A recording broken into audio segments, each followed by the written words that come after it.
impuestos, el impuesto predial y el de la renta y el del IVA, no están amenazando acaso con imponernos toda una filosofía de vida, con destruir la libertad, la familia y la propiedad.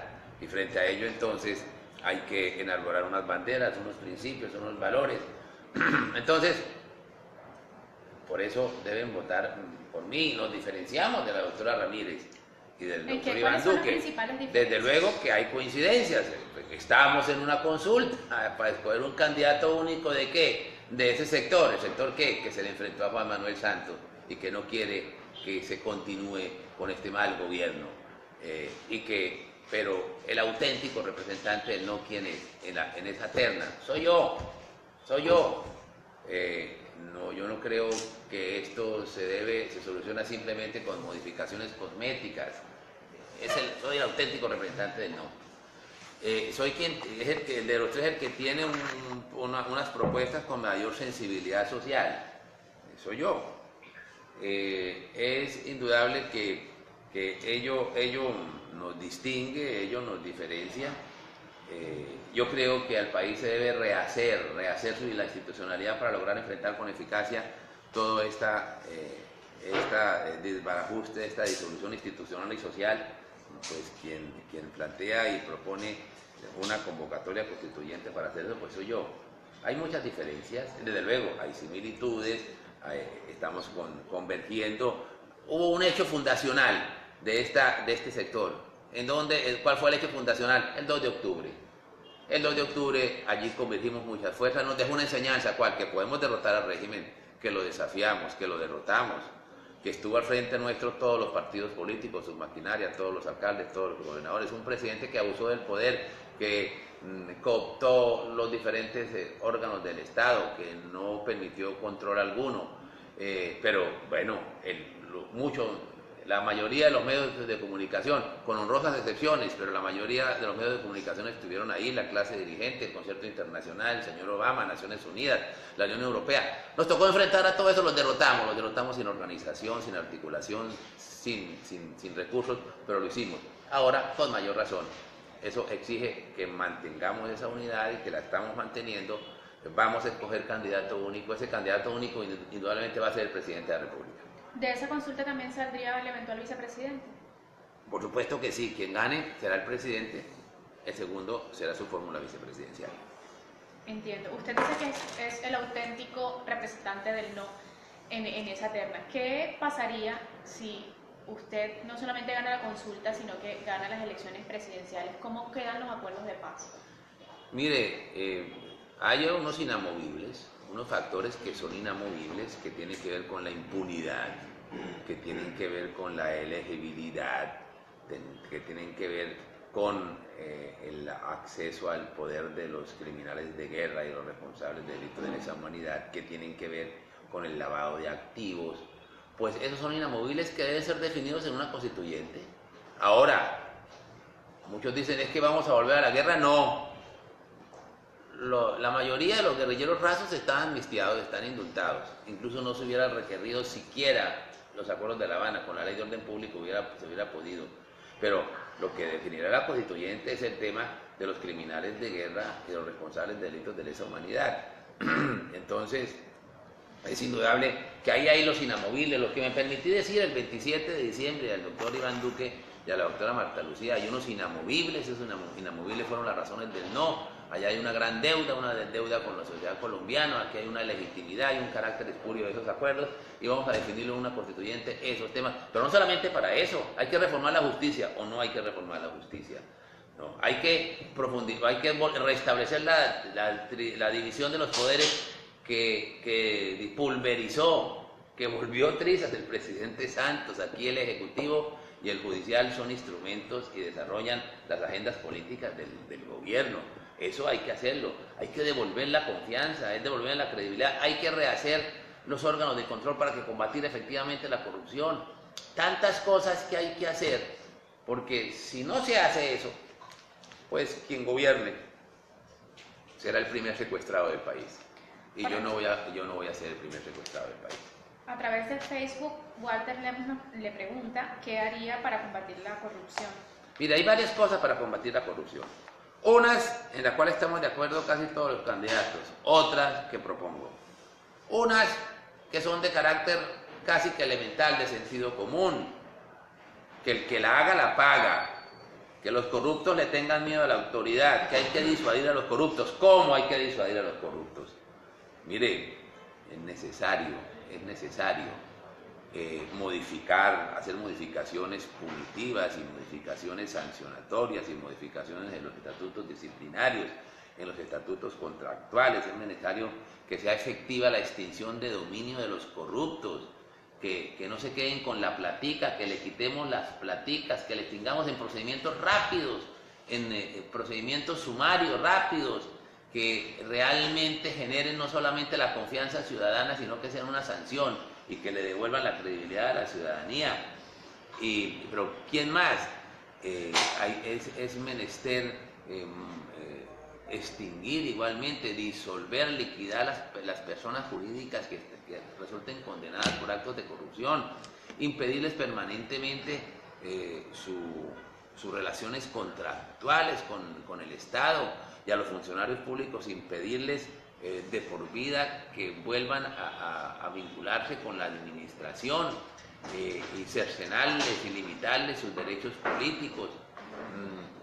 Es necesario hacer una justicia pronta, una justicia cumplida. Mire, si aquí hay impunidad, es porque no hay justicia, y no hay justicia porque hay morosidad y por hay congestión, y nosotros debemos es que las decisiones judiciales sean rápidas, sean prontas, sean cumplidas, desde luego respetando el debido proceso del derecho a la defensa. Pero ¿qué más? Es menester otro esfuerzo, es necesario bancarizar la economía, y para eso tenemos que combatir la informalidad, porque bancarizando la economía podemos hacer controles más prontos, más cumplidos, más certeros, y vamos a saber ese dinero de los corruptos por dónde circula y a quiénes beneficia. Pero tenemos que modificar los mecanismos de control. Aquí no existe control político. Aquí ni el Congreso, ni los consejos, ni las asambleas ejercen el control político, porque todos resultan beneficiarios de la mermelada, de los canonjías, de los beneficios burocráticos, y por eso hay que modificar las formas de control para restablecer el control político. Hay que modificar las formas de designación de los organismos de control, de las contralorías, de las personerías, incluso de la misma procuraduría. Pero no solamente eso tal vez todos podemos estar de acuerdo. Aquí la corrupción es una consecuencia de una terrible crisis moral a la cual está abocada el pueblo colombiano, y que ha afectado una crisis de valores, una crisis de principios, que ha afectado no solamente a lo público, sino también a lo privado. Entonces la necesidad de formar ciudadanos con valores, con principios. Aquí no aspiremos tontamente a tener buenos funcionarios públicos, respetuosos de la ley, respetuosos del patrimonio público, respetuosos de los derechos de los demás, si no tenemos buenos ciudadanos con valores y con principios. Si no tendremos buenos ciudadanos con valores y con principios, si no tenemos buenos hijos, si no tenemos buenas familias que le permitan. Hay que restablecerle a la familia esa misión educadora, esa misión educativa, esa misión formadora. Mire, todos los valores y los principios que hoy echamos de menos en la vida cívica, en la vida social, esos eran los valores y los principios que se llaman en el hogar, en donde aprendimos el temor de Dios, que eso es la mejor policía metafísica, el temor de Dios, en donde aprendimos la responsabilidad, la transparencia, la confianza, la lealtad, en fin, en donde aprendimos todo ello, en el hogar. Por eso es necesario a la familia volverla a colocar en el lugar que tiene. ¿Y cómo vamos a hacer eso? Con las políticas públicas, y políticas públicas con enfoque de familia, en perspectiva de familia. Las políticas públicas deben en última ser transversalizadas por el tema de familia. Lo económico, transversalizado por el tema de familia. Lo social, transversalizado por el tema de familia. Los temas de seguridad, transversalizados por el tema de familia. Los temas del sistema de salud, transversalizados por los problemas de familia. Los temas de seguridad social, dijéramos impositivos, lo mismo. Mire, así como los presidentes tienen banderas, programas banderas, así como el presidente Uribe tuvo como programa bandera la seguridad democrática, yo voy a tener un programa bandera. ¿Cuál es?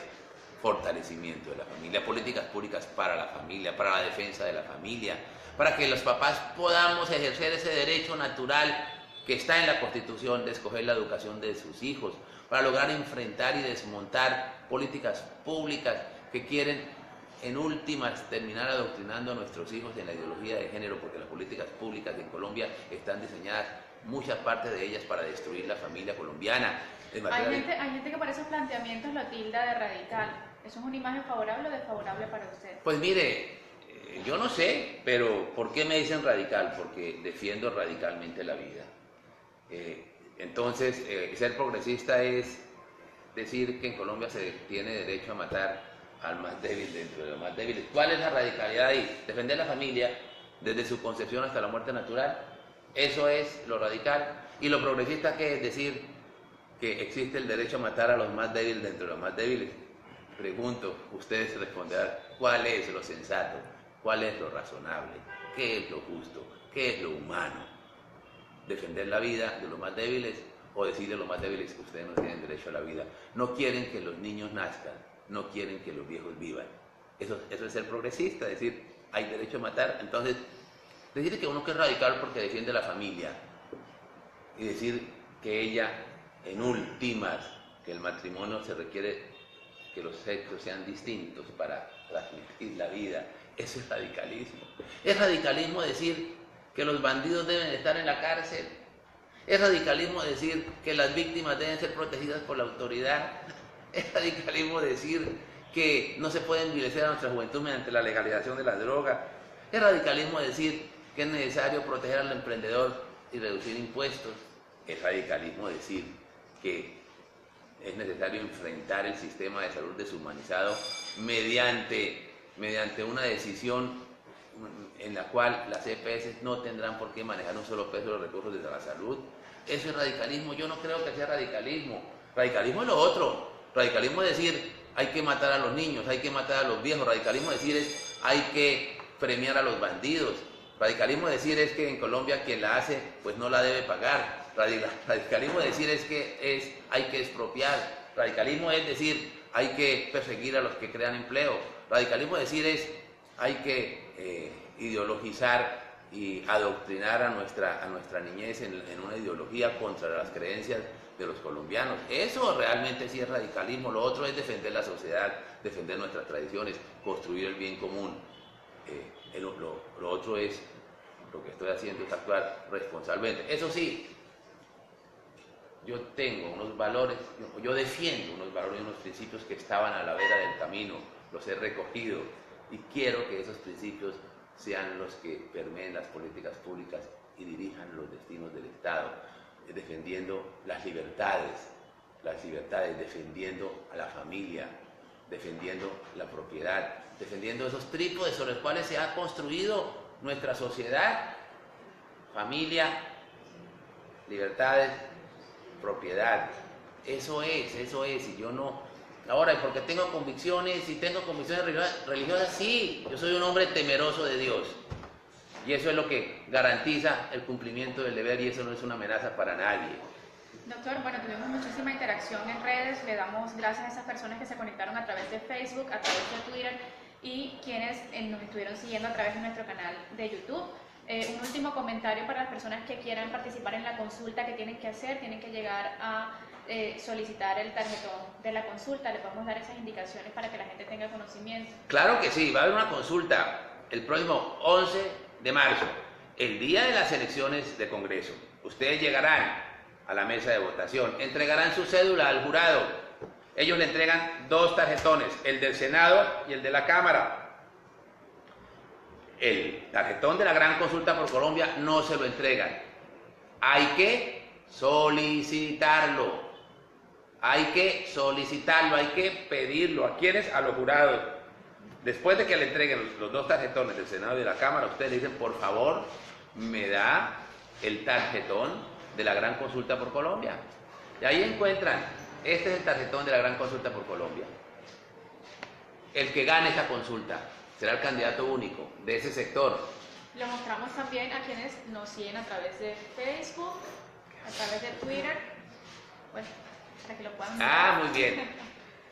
Entonces solicitarán este tarjetón de la Gran Consulta por Colombia el ganador de esta consulta será el candidato único de ese sector de opinión que no quiere que se continúe con esta crisis.